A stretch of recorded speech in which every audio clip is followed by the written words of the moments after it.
The sound that shattered the polite, old-money calm of the Devereaux dining room was not the clinking of silver on porcelain, but the sharp, vicious hiss of tearing fabric. It was a sound of violation, stark and ugly against the backdrop of hushed conversations and the gentle hum of the string quartet in the hall. Every head turned, every wine glass froze mid-air. The guests, a curated collection of Savannah's most powerful and pedigreed, stared in stunned silence. At the head of the long ancestral table, Matilda Devereaux, the family's formidable matriarch, stood with her hands still clenched, her face a mask of theatrical fury. In her grasp was a torn piece of a simple navy blue maid's uniform. Before her, the maid herself, a young black woman named Sanaa Adebayo, stood frozen, her hands flying instinctively to her chest to cover the tear at her collar, her eyes wide with a mixture of shock and profound, quiet shame. "Where?" Matilda's voice cracked like a whip. "Did you get that brooch?" Her finger, adorned with a diamond the size of a robin's egg, pointed not at Sanaa's face, but at the small, intricate pin that was now revealed on the simple white blouse beneath the torn uniform. It was a jade peacock, its tiny emerald green eyes seeming to glint with a life of their own in the candlelight. "You thought no one would notice," Matilda seethed, her voice rising, each word a perfectly enunciated weapon. "Parading it around this house as if it belongs to you? You thought you could just slip into this world unnoticed." The humiliation was absolute, a public execution of a servant's dignity. But before the wave of scandalized whispers could swell into a roar, another sound cut through the tension. It was the scrape of a chair and a single, sharp word. "Mother." Elijah Devereaux was on his feet, his handsome face, usually a study in passive, aristocratic boredom, now pale with a rage no one in that room had ever seen him display. He crossed the space between them in 3 long, urgent strides. He didn't speak to his mother. He didn't look at the stunned guests. His entire focus was on Sanaa. In one fluid, decisive motion, he shrugged off his own tailored dinner jacket and wrapped it around her shoulders, shielding her from the predatory stares of the room.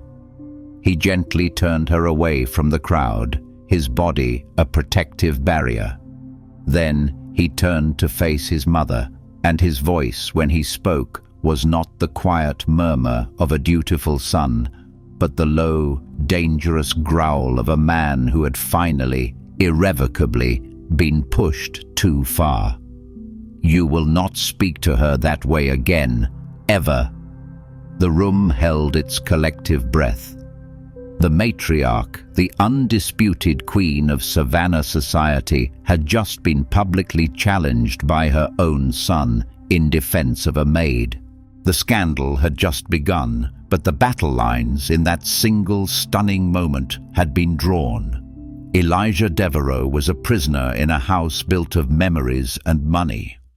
Long after the last shocked guest had departed and the dining room had been restored to its pristine, silent order, he sat alone in his cavernous study. The air was thick with the scent of old leather and his mother's cold, lingering disapproval.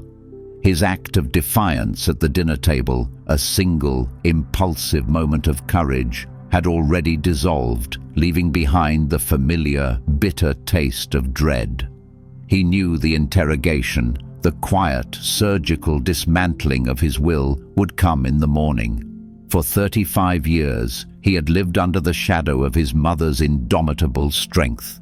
Matilda Devereaux did not rule with shouts and commands. She ruled with the crushing weight of expectation, with the subtle, venomous precision of a perfectly timed sigh or a look of profound disappointment.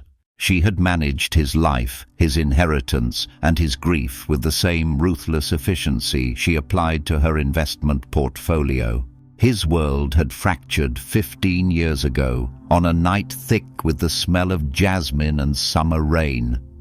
The official story, the one his mother had polished smooth by years of careful retelling, was that their beloved housekeeper, Amara Adebayo, had been discovered in the morning, having passed peacefully in her sleep from a sudden, tragic heart ailment. But Elijah's own memory of that night was a chaotic, terrifying collage of fragmented images that visited him in his nightmares. He remembered the sound of shouting from his father's study, his mother's voice, a sharp, unfamiliar blade. He remembered the flash of lightning illuminating a struggle in the hallway, a glint of something small and green falling to the floor. He remembered the sight of Amara, her face pale with a terror he had been too young to understand. He had been sent to his room, the door closed firmly, his mother's last words a hiss of command. "You saw nothing." He had obeyed. For 15 years, he had seen nothing. He had accepted his mother's version of events, allowing her to build a wall of silent, complicit grief around him. He told himself the nightmares were just that, the confused memories of a traumatized teenager. It was easier than confronting the alternative. And then Sanaa had arrived. From the moment he first saw her, a ghost of a memory had stirred within him. She had her mother's eyes, the same quiet strength, the same unnerving ability to see past the carefully constructed facade to the broken things within.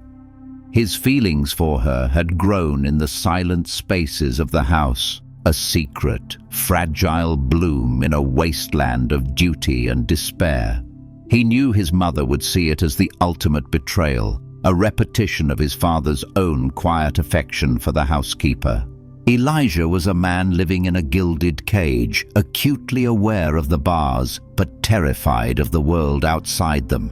He was a good man, but a weak one, blinded by a grief he had never been allowed to process and a loyalty to a woman who had used it to control him. His impulsive defense of Sanaa at the dinner party was the first time he had ever rattled the bars of his own cage. And as he sat in the dark, the echo of the tearing fabric still ringing in his ears, he was terrified of what would happen now that the zookeeper knew he was awake. Sanaa Adebayo was not a maid. She was an archaeologist, and the Devereaux estate was her dig site. The layers of dust she wiped from the antique furniture were less important than the layers of secrets she was determined to excavate. Every polished silver tray, every crisply folded linen was a part of her cover, a camouflage for her true, singular mission, to find the truth of her mother's death. She had been 13 when Amara died. A world away at a boarding school her mother had worked double shifts to afford. The official news, delivered by a cold, impersonal phone call from Matilda Devereaux, had been a single, brutal blow. "Your mother has passed. A weak heart. We are all so very sorry for your loss." But Sanaa had known, with the unshakable certainty of a child who knew her mother's strength, that it was a lie. Her mother's heart had not been weak. It had been the strongest thing Sanaa had ever known. In the small box of her mother's effects that had been sent to her, she had found a half-finished letter, a desperate, fearful dispatch from the front lines of the Devereaux household. "She knows I've found the ledgers," her mother had written. "She watches me. There is a darkness in this house, Sanaa, a coldness in her eyes." The letter had ended there. For 15 years, that unfinished sentence had haunted her. It had fueled her through a scholarship to study art history at Spelman, where she had specialized in provenance, the history and ownership of objects. She had learned how to trace a story through the things people leave behind, how to read the language of a misplaced brushstroke, an altered document, a secret hidden in plain sight. And then there was the brooch, the jade peacock. It was the one piece of real value her mother had owned, a gift from Sanaa's grandmother. In her last letter, Amara had written about it. "I wear it every day now, under my collar. It reminds me where I come from. It keeps me brave." But the brooch had not been in the box of her mother's things.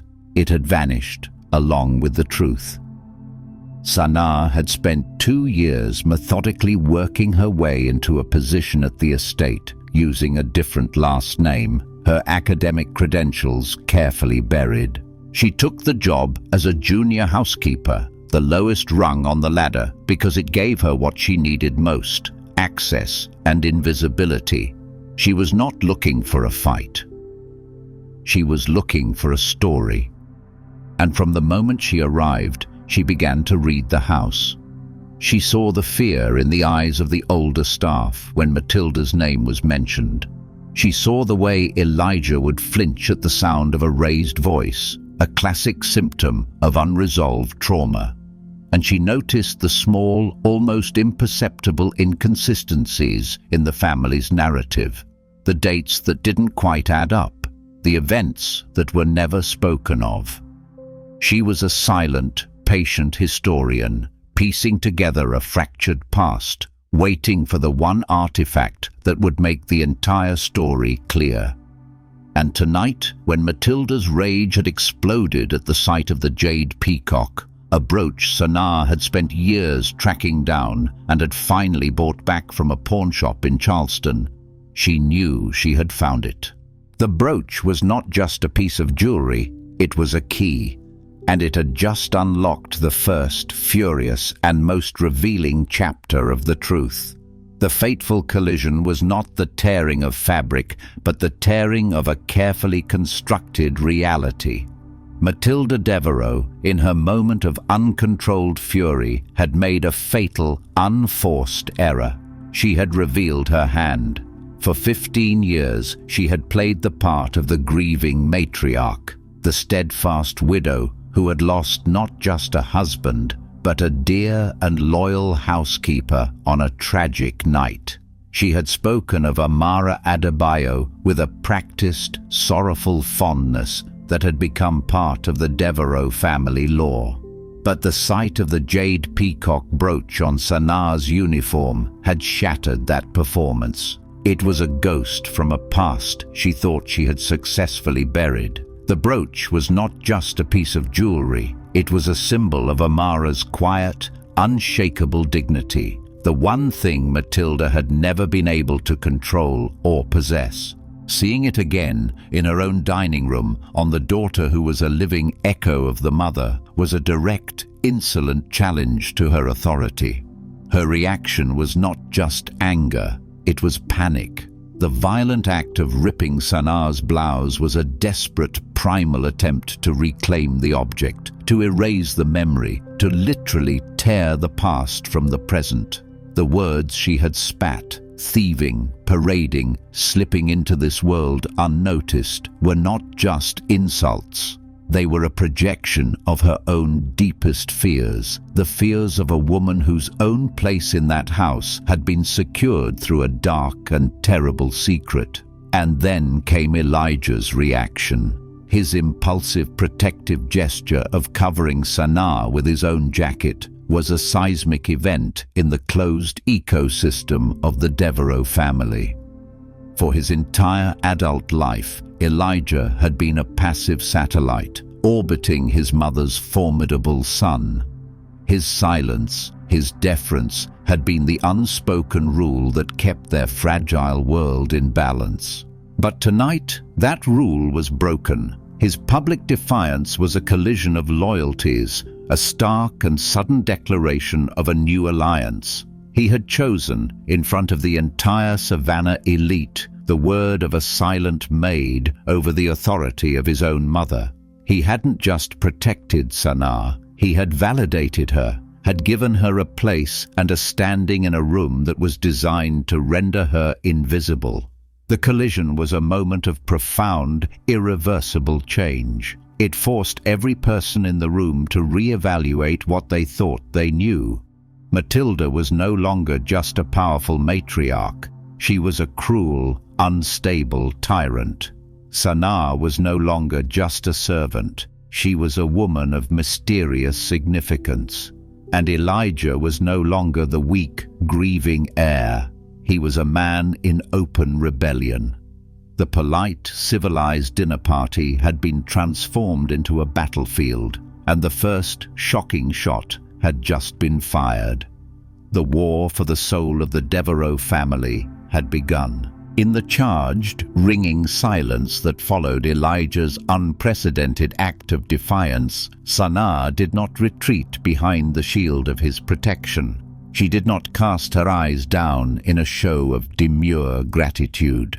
Instead, she performed an unconventional action of her own, one so quiet and yet so potent that it shifted the balance of power in the room for a second, decisive time.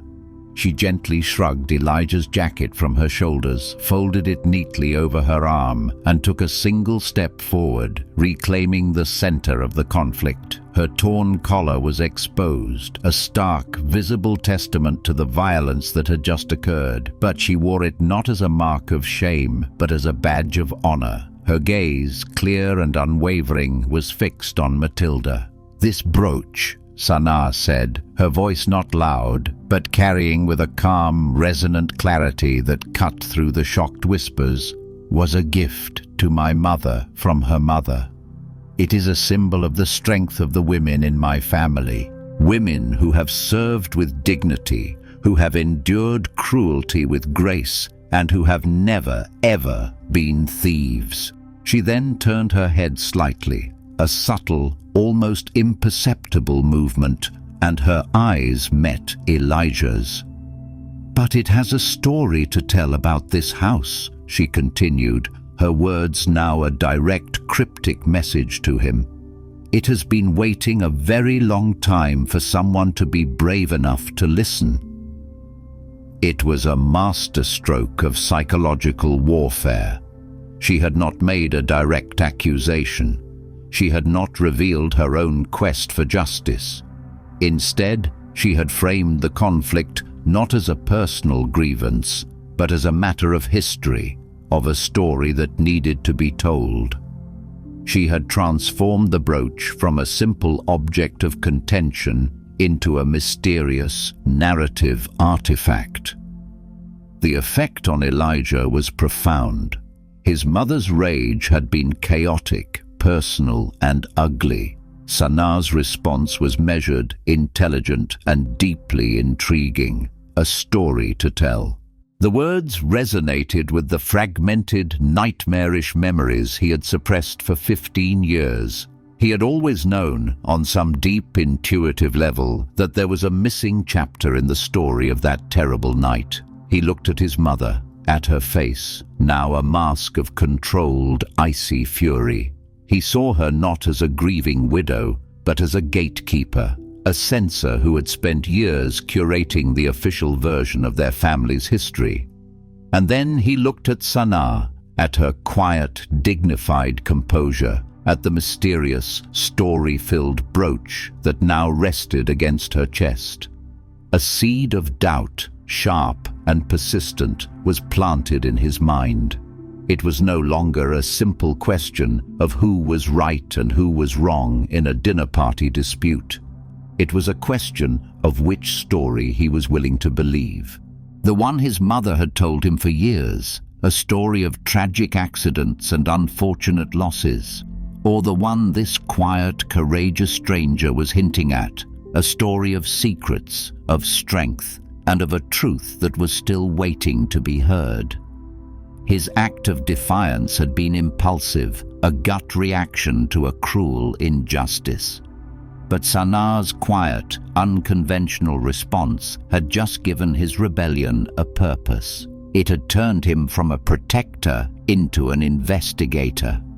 At that moment, the powerful heir realized that the maid his mother had tried to destroy might hold the key to the one thing he craved more than his own inheritance: the truth. If you believe that our most precious heirlooms are the stories of those who came before us, give us a like to support Sanaa's quest, and tell us where you're watching from in the comments below. The morning after the dinner party was a study in controlled, glacial silence. Matilda did not speak of the incident.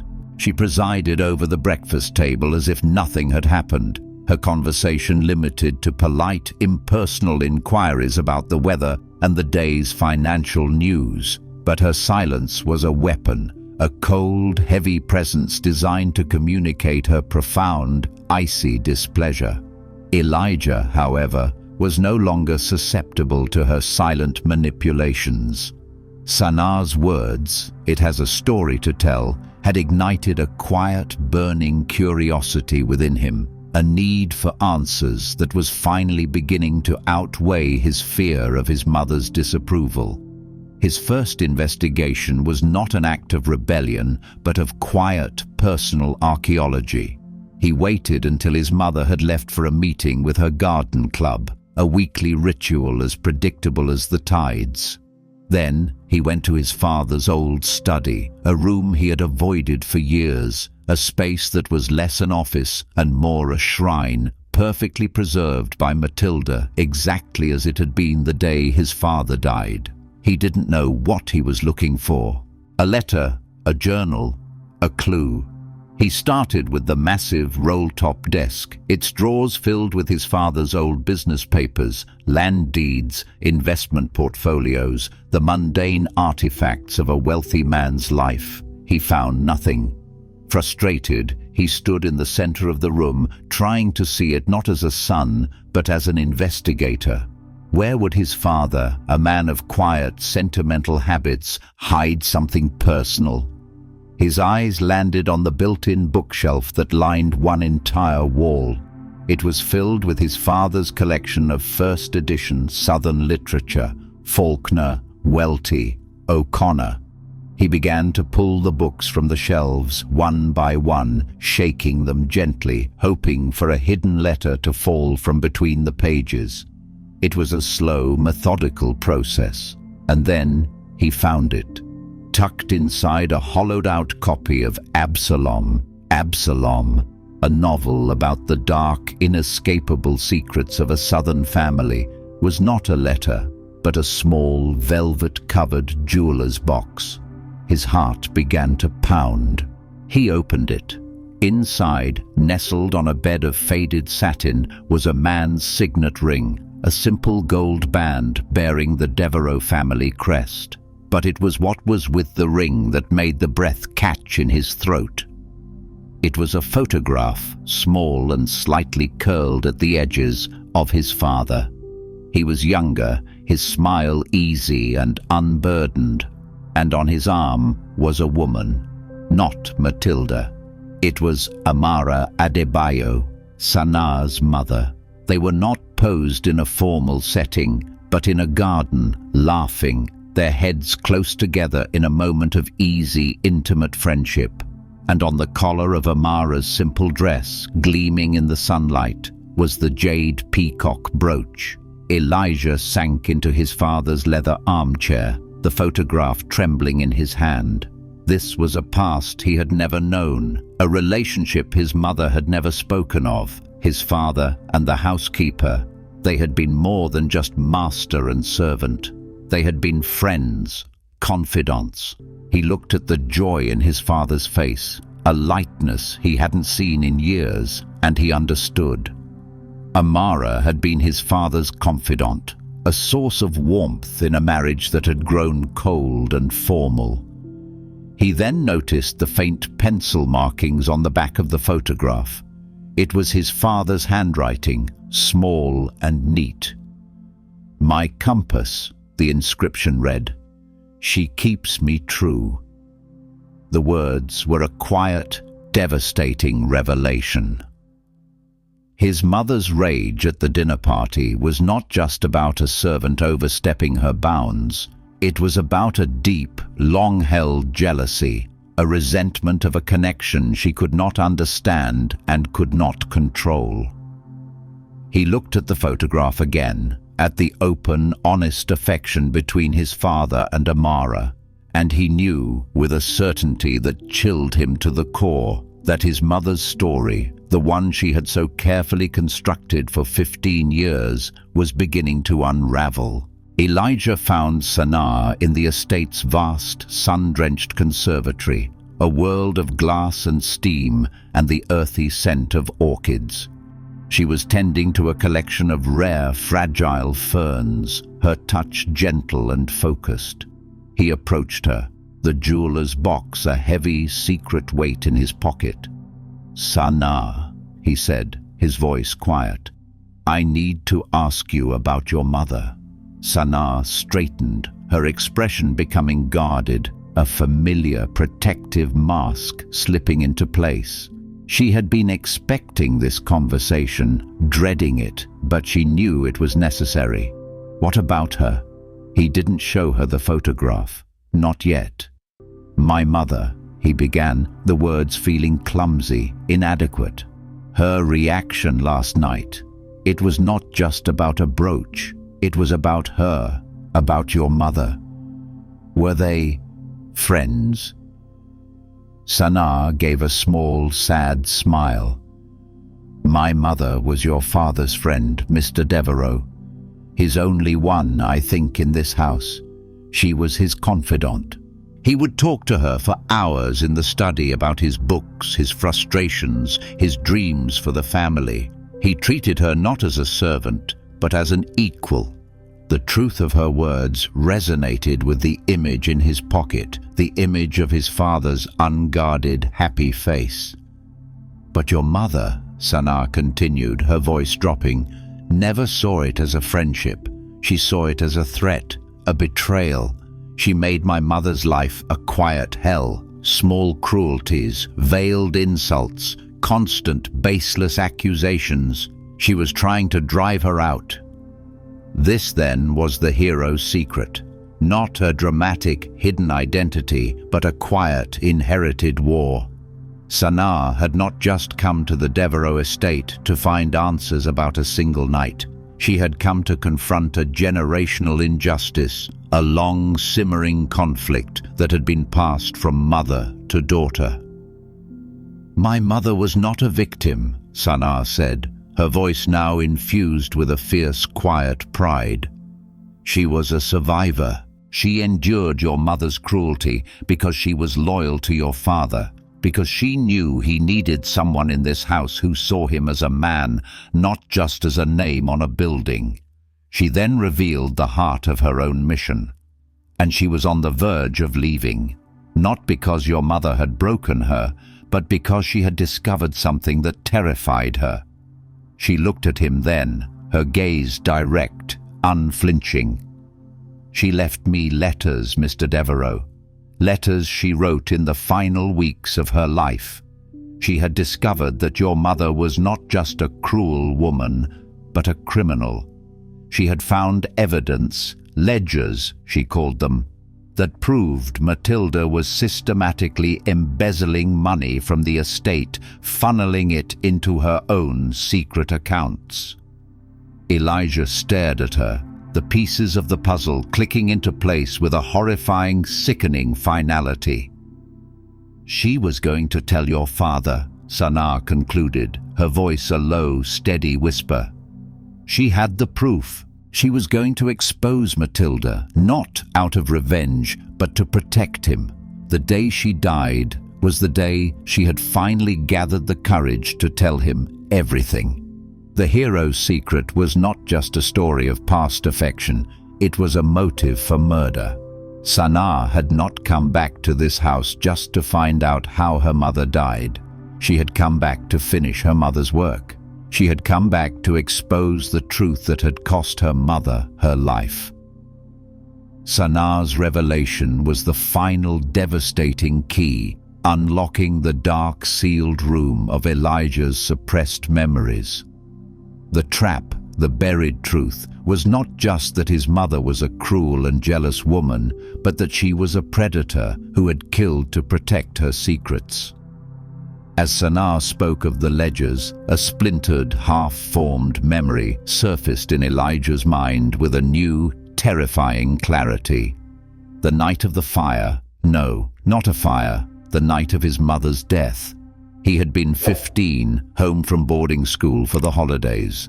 He remembered waking to the sound of his parents arguing, a rare and frightening occurrence in their controlled, silent home. He had crept from his room and peered through the banister of the grand staircase. He saw his mother, Matilda, standing in the foyer, her face a mask of cold fury. His father stood before her, his expression not angry, but firm, resolute, and in his father's hand was a slim, leather-bound ledger. "It's over, Matilda." His father's voice had echoed in the cavernous space. "I know everything, the secret accounts, the forged signatures. You haven't just been stealing from me. You've been stealing from Elijah's future." He remembered his mother's response, not a cry of remorse, but a low, venomous hiss. "You will not ruin me, Edward. This family, this name, it is mine as much as yours. I will not let you take it from me." Then the memory fractured. He remembered a struggle.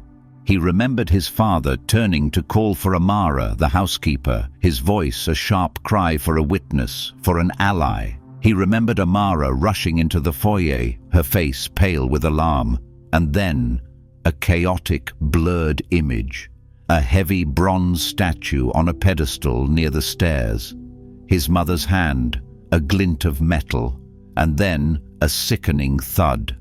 He'd been sent back to his room, his mother's hand gripping his arm with a force that had left bruises.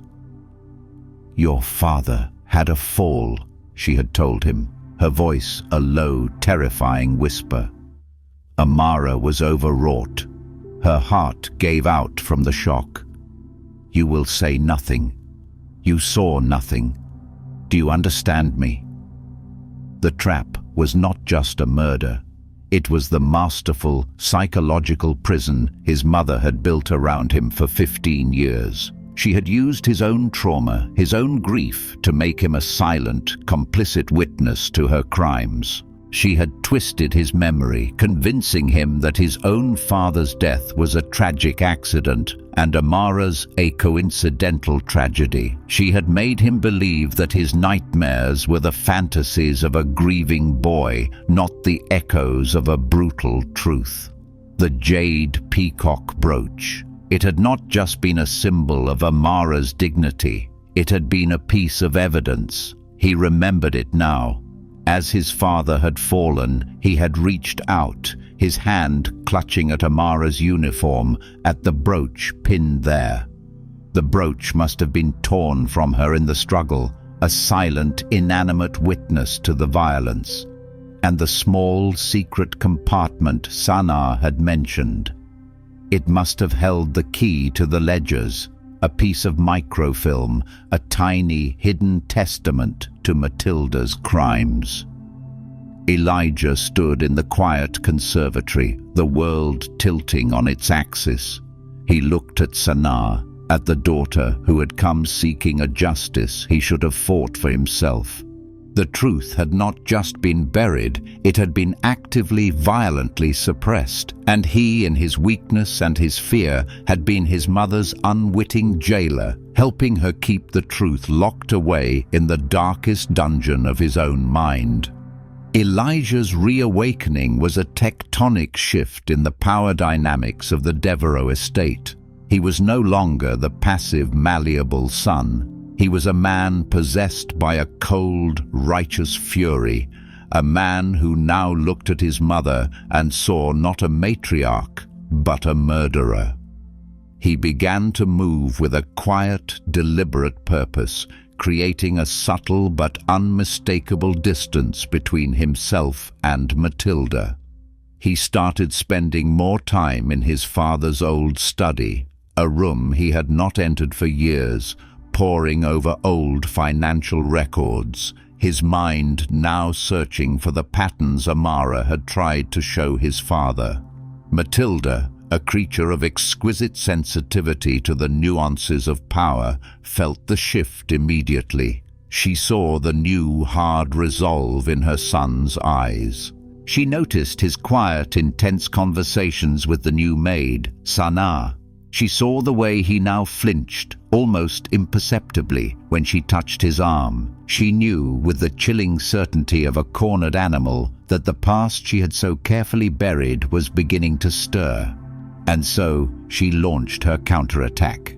It was not a direct, panicked confrontation, but a campaign of insidious psychological warfare designed to discredit her son and neutralize the threat of Sanaa before they could ever build a case against her. Her first move was to reframe Elijah's quest for truth as a descent into madness. She began to express deep concern for his well-being to her circle of influential friends. "He's not himself since the dinner party," she would sigh over tea at the Savannah Yacht Club. "This entanglement with the new housekeeper, it's dredged up all the old grief. He's becoming obsessive, seeing conspiracies where there are none. I'm so terribly worried." She then brought in her most powerful weapon, Dr. Alistair Finch, the family's longtime physician, a man whose loyalty was not to medicine but to the Devereaux family fortune, a fortune from which he had profited handsomely for years. At Matilda's request, Dr. Finch paid a friendly visit to the estate to check on Elijah. The visit was a carefully staged performance. Dr. Finch spoke in soft, patronizing tones, asking Elijah about his stress levels and his troubling moods. When Elijah tried to speak of his suspicions, the doctor would simply nod sadly and make a note in his file. The counterattack against Sanaa was more direct, a campaign of quiet, relentless harassment designed to break her spirit and drive her from the house. Valuables would go missing from rooms she had just cleaned, only to reappear after a frantic accusatory search led by Matilda. Her work schedule was changed at the last minute, her days off cancelled, her every movement scrutinized. Matilda was creating a paper trail, building a case that the new maid was not just incompetent, but unstable, a thief, a source of chaos in an already fragile home. The villain's strategy was brilliant in its cruelty. She was not just denying the past, she was actively rewriting the present. She was using her power, her influence, and her social standing to paint Elijah as a grieving, unstable man being manipulated by a cunning, thieving servant. She was isolating them, discrediting them, turning their own home into a prison of gaslighting and psychological abuse. She was not just fighting to protect her secret, she was fighting to destroy the credibility of the only two people who knew the truth. Elijah and Sanaa were trapped in a tightening web of Matilda's making. Her campaign of whispers was working. Elijah received concerned, patronizing calls from family friends. Sanaa was subjected to daily, baseless accusations from the head housekeeper, a woman loyal to Matilda. They were being systematically isolated, their reality questioned at every turn. They knew the truth, but they were losing the war of perception. They needed an ally, someone from outside the poisoned ecosystem of the Devereaux estate, someone whose voice would carry the weight of unimpeachable authority. The ally they found was not a lawyer or a detective, but a ghost from the city's past. His name was Thomas Gable, a retired Pulitzer Prize-winning journalist in his late 70s, a man who had once been the conscience of Savannah. He had built his career on exposing the dark, hidden secrets of the city's most powerful families. Now he lived in a quiet, book-filled house in the historic district, a reclusive legend who had long since put down his pen. Sanaa knew of him from her research. Her mother, in her last fearful letters, had mentioned him by name. "If anything happens to me, find Gable. He is the only one who was never afraid of them."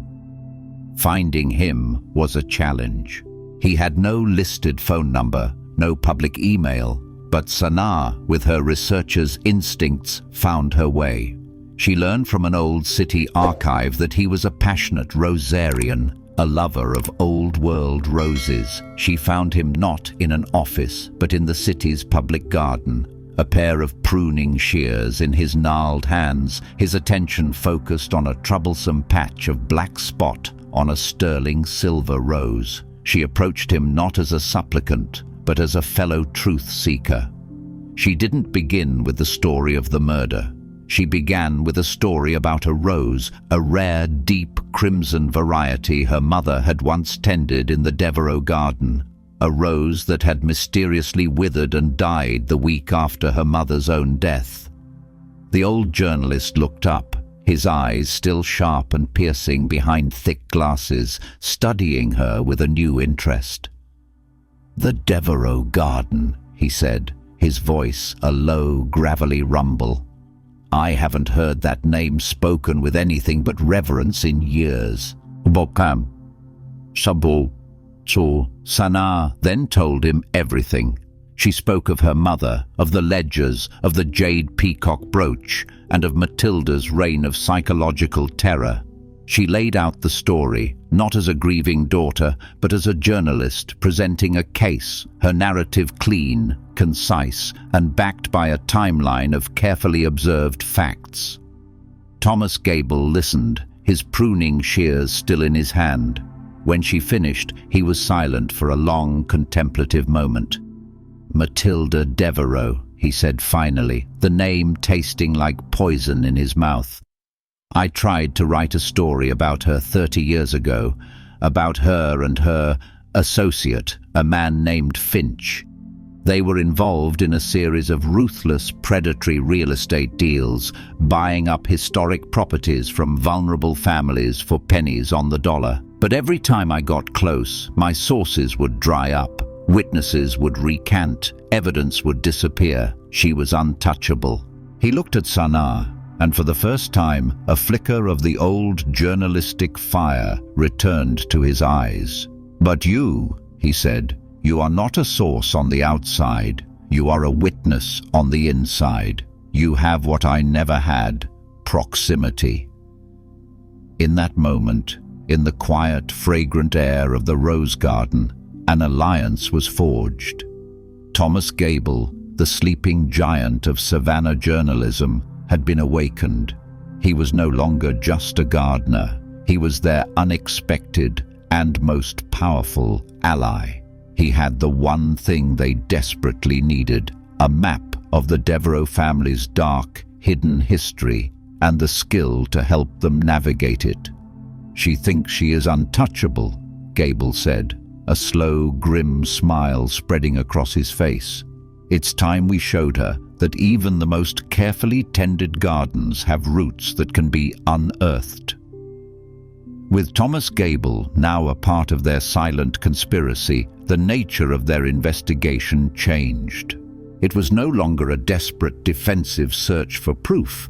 It was a targeted, strategic hunt for the one piece of evidence that would be Matilda's undoing. "Matilda's weakness," Gable explained, as the three of them sat in his dusty, book-lined study, "has always been her vanity. She is a woman who needs to be admired, to be seen as a pillar of the community, a patron of the arts. Her crimes are not just about greed, they are about maintaining that flawless public facade." He directed their attention not to financial records, but to the history of the house itself. "The Devereaux estate has undergone 3 major renovations in the last 20 years, he said, pulling out a set of old architectural blueprints. Each one was overseen by Matilda personally. She is notoriously meticulous. She would have kept every record, every invoice. Guided by Gable's knowledge of the city's archives and Sanaa's intimate understanding of the house, they began to cross-reference the renovation timelines with Matilda's known financial activities. And it was there, in the dry, mundane details of construction invoices, that they found the breadcrumb trail. During a major renovation 15 years ago, the one that had occurred just months after the deaths of her husband and Amara, Matilda had commissioned a series of custom additions. One of them was a state-of-the-art walk-in fireproof safe concealed behind a false wall in her private dressing room. The invoice was from a high-end German security firm. "This is it," Gable said, his finger tapping the document.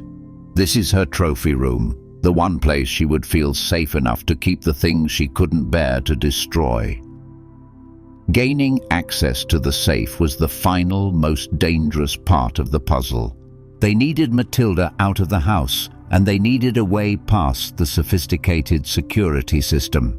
The opportunity came in the form of a prestigious arts award being presented to Matilda by the Savannah Historical Society, an event Gable, as a former board member, knew she would never miss. While she was on stage, accepting her award for a lifetime of charitable contributions to the city's cultural heritage, their plan went into motion. Elijah, using his authority as her son, called the security company. He reported a false alarm, a system malfunction, and using a series of technical questions provided by a security expert Gable had on retainer, convinced the on-call technician to give him the temporary override code. It was Sanaa who entered the house. She moved through the silent, familiar rooms, her heart pounding until she reached Matilda's opulent dressing room. She found the false wall, a seamless panel of silk wallpaper, and using the override code, opened the heavy steel door of the safe.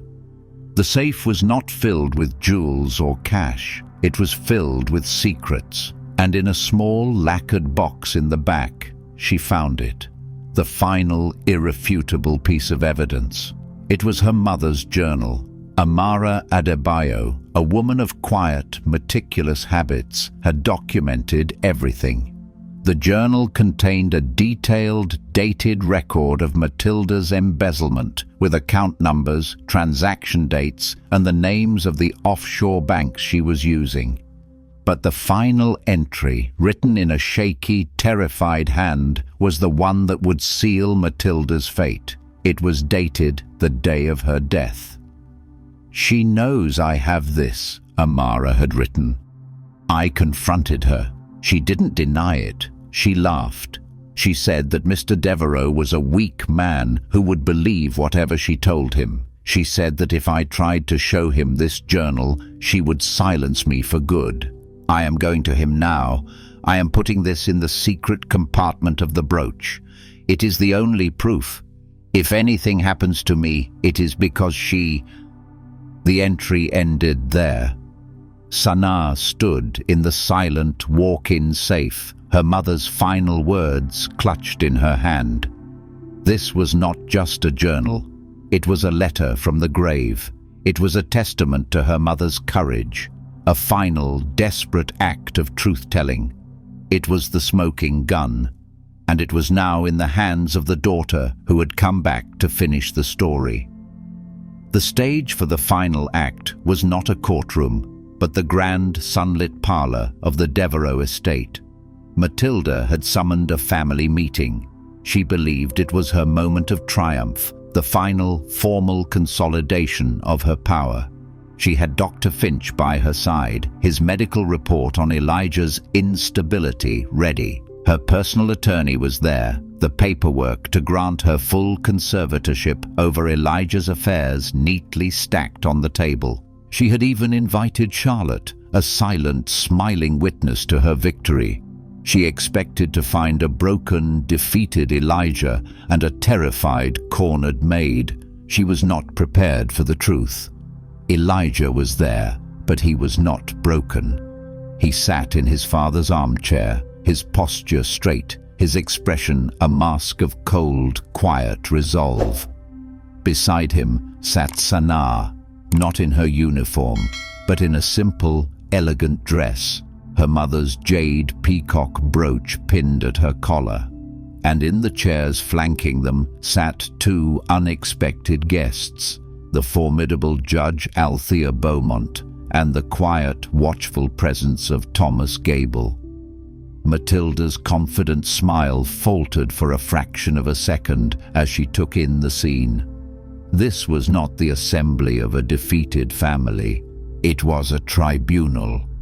"Elijah, what is the meaning of this?" she demanded, her voice a sharp, brittle instrument.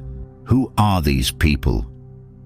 "They are witnesses, Mother," Elijah said, his voice calm but resonating with an authority she had never heard from him before. "Witnesses to a story that has been silent for far too long." He then looked not at his mother, but at Sanaa, and gave a slight, almost imperceptible nod. The floor was hers. Sanaa stood. She did not raise her voice. She did not need to. She held a small, leather-bound journal in her hands. 15 years ago, she began, her voice clear and steady, filling the silent room. My mother, Amara Adebayo, wrote her final words. She wrote them in fear for her life. She wrote them because she had discovered a terrible truth about the woman she served. She opened the journal, and she began to read. She read her mother's account of the embezzled funds, of the secret accounts, of the quiet, systematic theft that had been taking place under this very roof. Matilda's face had gone pale, her hands gripping the arms of her chair. "Lies," she hissed, "the ramblings of a disgruntled servant." "She knew you would say that," Sanaa continued, her voice never wavering. She turned the page, "which is why she wrote this." And then she read the final, devastating entry, the one that named Matilda, the one that described the threat, the one that ended with the chilling, unfinished sentence, "If anything happens to me, it is because she." The curtain had been pulled back. The 15-year performance was over. Matilda, stripped of her mask of the grieving widow, was exposed for what she was, a thief, and, as the room now understood with a dawning, sickening certainty, a murderer. She looked from the journal in Sanaa's hand to the cold, unforgiving faces around the room, and she knew, in a single, terrifying moment of clarity, that her carefully constructed world had just been reduced to ashes. Matilda Devereaux, a woman who had controlled every narrative of her life with an iron will, now found herself in a story she could not escape. For a moment she tried to fight, to claw her way out of the truth that was closing in around her. "This is a forgery!" she shrieked, her voice a thin, brittle instrument of denial. She lunged from her chair, her hand reaching for the journal as if to snatch it from Sanaa and throw it into the fire. A fabrication. This girl has conspired with these people to destroy me. But it was Elijah who moved to intercept her. He stepped between his mother and Sanaa, his body a solid, unyielding wall. "No more, Mother," he said, his voice low, but resonating with the final, heartbreaking weight of his conviction. "No more lies." He then looked at her, and the years of fear and suppressed memory in his eyes were gone, replaced by a cold, terrible clarity. "I remember now," he whispered, the words meant only for her, but they seemed to echo in the silent room. "I remember you in the hallway. I remember the statue. I remember him calling for her. And I remember you telling me I saw nothing." The collapse was total. At the mention of the statue, the last of the fight drained out of Matilda. Her face, a moment before a mask of rage, crumbled into a ruin of pure animal terror. The memory, the one she had so carefully buried in her son's mind, had returned to condemn her. She sank back into her chair, a choked, broken sob escaping her lips. It was then that Thomas Gable, who had been silent throughout, cleared his throat. "I believe," he said, his voice a low, gravelly rumble, "that this is the point where the authorities are called." As if on cue, the parlor doors opened and two uniformed Savannah police detectives entered the room, their presence a calm, official finality to the chaos. The justice that followed was not the swift, dramatic affair of a courtroom thriller, but the slow, grinding and meticulous process of the legal system. But the outcome was never in doubt. Faced with her son's testimony, her husband's journal, and the financial paper trail that Sanaa's investigation had helped to uncover, Matilda Devereaux was charged and convicted of the murders of both her husband, Edward, and her housekeeper, Amara Adebayo. She was sentenced to 2 consecutive life terms in prison, a quiet, ignominious end to a reign of silent terror. But the real justice, the more profound justice, was not the one that happened in the courtroom. It was the quiet, restorative justice that began to unfold in the aftermath.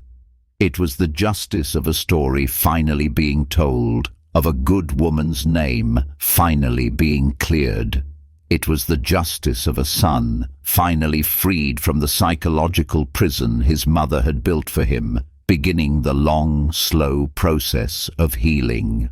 And it was the justice of a daughter who had come seeking the truth of her mother's death, and in doing so had found the strength to reclaim her own life. The collapse of a matriarch's evil empire had cleared the ground for something new and infinitely better to be built in its place. The conviction of Matilda Devereaux was a quiet, somber victory. It did not bring back the dead, nor did it erase the years of pain and silence. But it was a reckoning, a final definitive closing of a dark and twisted chapter. And in the quiet space that followed, a new dawn, fragile but persistent, began to break over the Devereaux estate. The house, once a stage for Matilda's cruel theatre, began to transform. Elijah, now the sole, undisputed master of his family's legacy, started to dismantle the cold, formal prison his mother had created. He filled the silent rooms with music, the jazz his father had loved, the classical pieces that had been Amara's quiet solace. He replaced the heavy, light-blocking drapes with sheer linen curtains, letting the warm Savannah sunlight flood the once shadowed corners. The house was learning to breathe again. The most profound change, however, was in him. Freed from the weight of his mother's manipulations and his own suppressed trauma, he began to heal.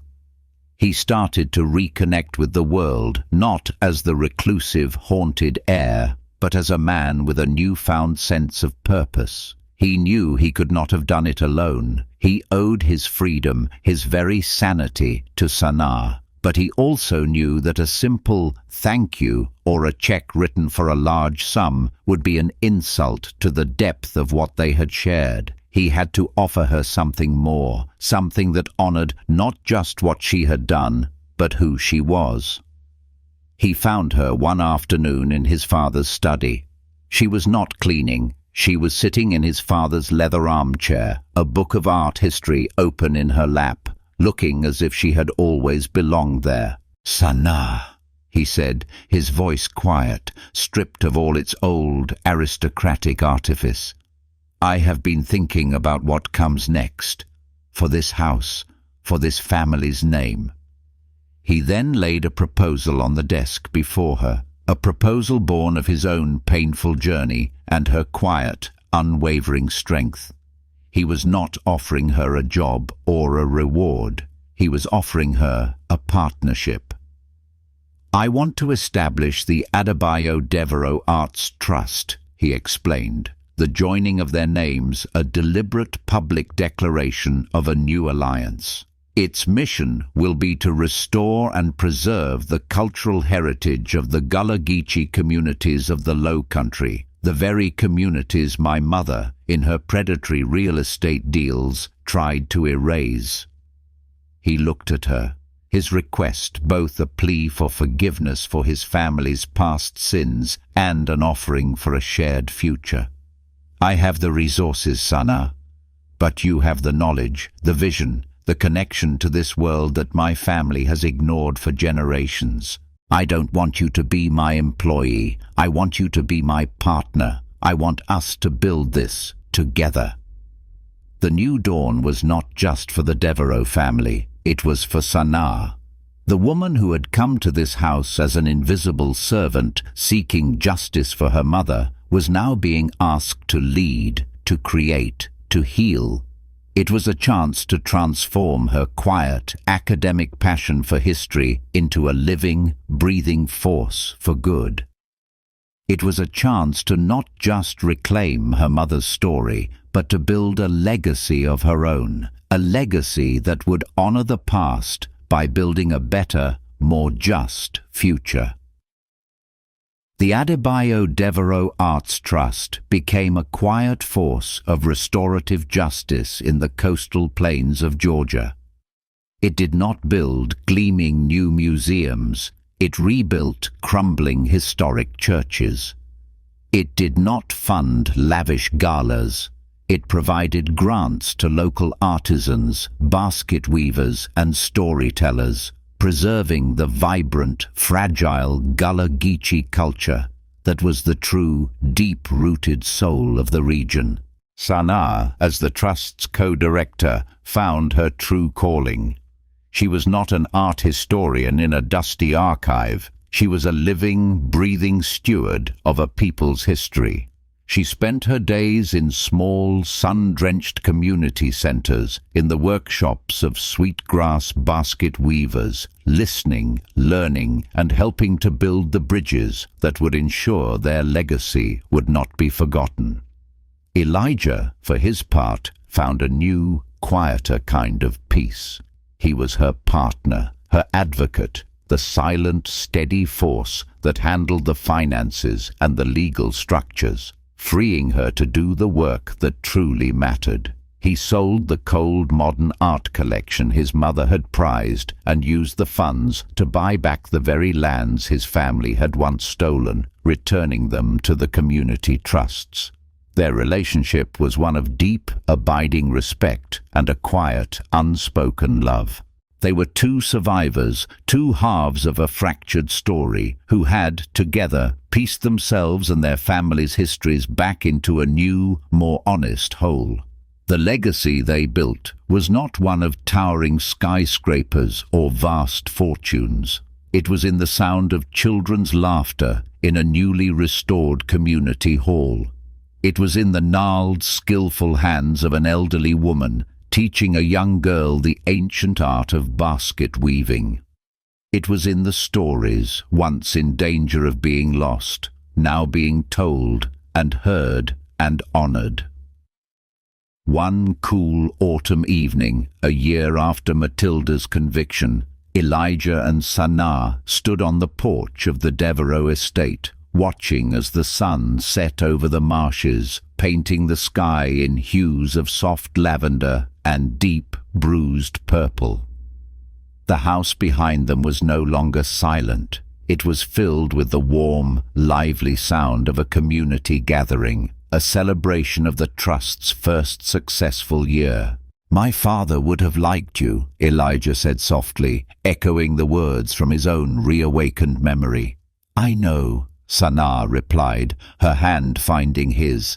"My mother told me he was a good man." She then reached up and touched the jade peacock brooch that was once again pinned to her collar, a symbol not of a painful past, but of a future that had been reclaimed.